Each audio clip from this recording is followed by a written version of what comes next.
Hello! In this lesson, we are going to discuss the idea that there are certain asanas that you may consider omitting from the sequence when teaching in a trauma-informed way, as well as different yoga disciplines that might lend themselves to being more trauma-sensitive than others, and how I approach all of these different ideas as a trauma-informed yoga teacher. Now, let's talk about this. When we are thinking about different disciplines, it has been thought that restorative yoga, yin yoga, yoga nidra are really beneficial for trauma-sensitive practices. And I do agree with that, for sure. But I also understand that we are out of control of what our students may be experiencing, even if we are teaching in very specific disciplines. Now, obviously, if you are teaching in a certain setting, maybe it's a recovery setting, maybe it is an eating disorder setting, perhaps it is a cancer survivor setting, or you're working with students who have suffered from grief, you should be very aware of how you wish to approach that. Right? For example, let's use the eating disorder example. If you're working with, let's just say you're working with teenage women teenage girls who are suffering from eating disorders, very specifically to this population, right? You may be aware that holding poses for long periods of time in, let's say, a yin yoga fashion may start to invite those students to think about their body in different ways. Maybe they're thinking about this roll that's starting to happen on the side of their body because of the way that their body is pressed together. Maybe they are starting to think about their double chin. Maybe they are thinking about the fact that another practitioner can touch their toes and they're just more long and flexible and their limbs look thinner and more elegant. As the teacher, the guide, you may not be thinking about any of this. You may feel that you are just offering them a safe, secure space to practice this beautiful yin yogic practice, which is true.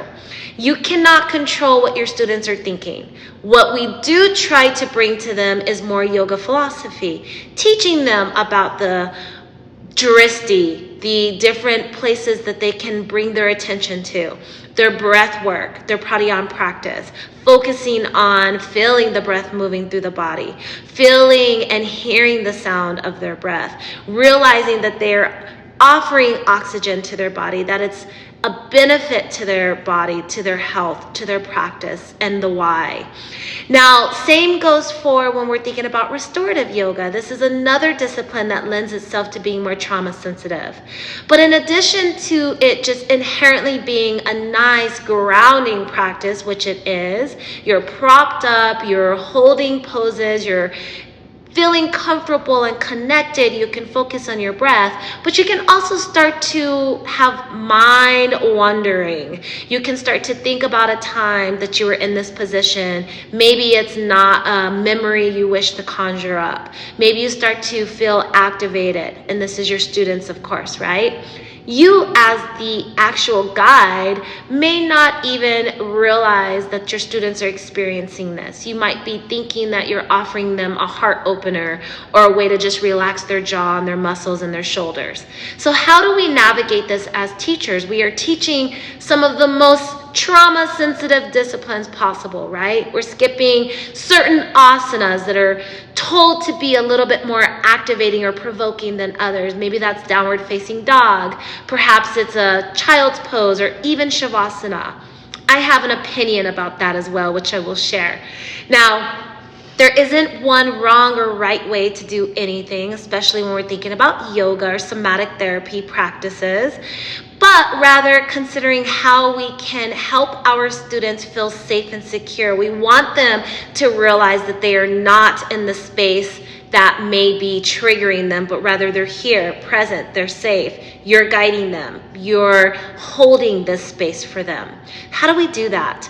Well, we go back to yoga. Yoga teaches us that we can quiet the mind in certain ways. There are certain practices to get into a meditative state of mind. There are practices that are more gentle and beginner than others. There are practices where we can just focus on box breathing or bee breathing or humming, right? We can take our gazes to the tip of our nose or the tip of our fingers, or we can wiggle our toes and just activate that sensation and take our mindset from wherever it currently is. And this is why we have to, as trauma-informed or trauma-sensitive teachers, begin to think about how we can do that for our students so that they're not focused on touching their toes, but rather focusing on wiggling their toes, right? For example, maybe encouraging them to smile through poses that might conjure up some negative body thoughts, body conversations that they're having inside of the mind.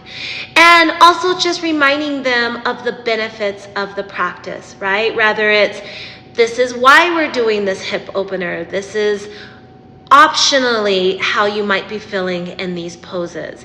It is okay to not feel this way in this pose. It is perfectly acceptable for this pose to be inviting different and new feelings in your mind or in your body. It is absolutely normal. It's just utilizing the language to be able to give them permission to feel however they need to feel. With all of that said, if there are poses that you feel you want to omit, maybe you never want to offer happy baby, perhaps you never want to invite shavasana with low light, right? Now, if you're teaching in a specific scenario where you should really lean into sequencing and detailing your class in a way that's most advantageous for your students, I advise you to do that. Be as considerate and pre-plan and proactive as much as you can and should and need to, especially if you're teaching in certain demographics or certain populations that are very, very traumatic or could be triggered in lots of different ways.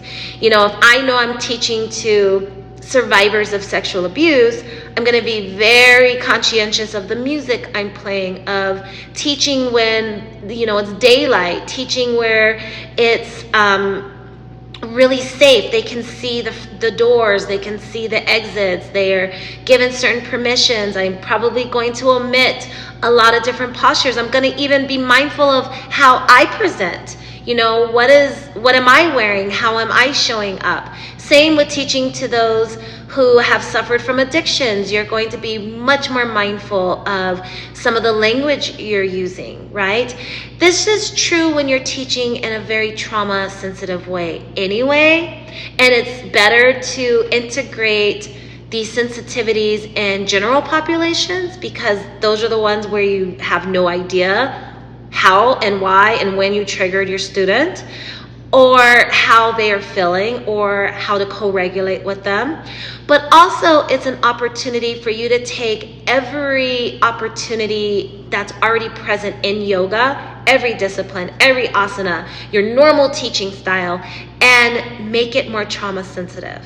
I want to end on the note of discussing Yoga Nidra. Yoga Nidra is so beautiful. It is a very gentle way to calm the nervous system. It is probably the most recommended discipline of yoga for those who have suffered from trauma, as well as lots of other meditative states of being. With that said, you still have to be mindful of the script that you're using, the language that you're using, and you also have to let go and release any connection and I think responsibility in a lot of ways to accidentally activating your students. If you're trying to set the mood and set the tone and perhaps you're bringing them to a space where then they have a memory, you cannot control that. But what you can do is ask yourself, am I considering if this is the most trauma-sensitive approach that I can take? Is this script the most trauma-sensitive script that I can offer?